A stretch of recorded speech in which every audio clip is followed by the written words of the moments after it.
To present you with the letter. It was inevitable that the arrival of newly appointed Israel ambassador in South Africa, Eliev Belotowski, will trigger a massive debate about Israel-South Africa's diplomatic ties. They haven't been seeing eye to eye on the long-standing conflict in the Middle East. But the Jewish Board of Deputies has thrown its weight behind the ambassador's appointment. We at the Jewish Board of Deputies really commend President Ramaphosa for accepting the credentials of the ambassador from the State of Israel.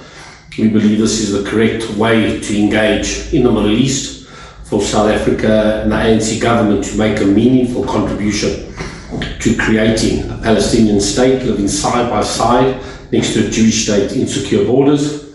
You can only make a difference if you engage. We further encourage the South African government to send an ambassador back to Tel Aviv. Not everyone is delighted about the move.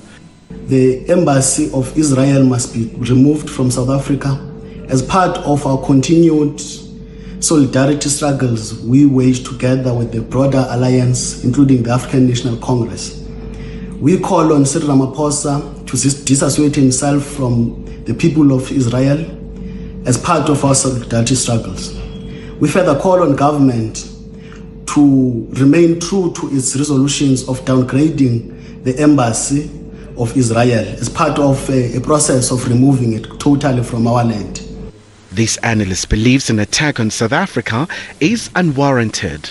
Even though South Africa has condemned Israel on the Palestinian issue, it has stated categorically that it does not want to cut ties with Israel, but it wants to build bridges and wants to continue being a peace broker.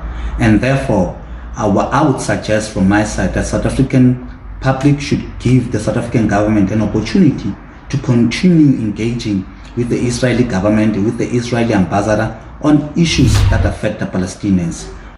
Meanwhile, the South African government says it has maintained diplomatic relations with Israel, whilst at the same time it will continue to support the struggle of Palestine.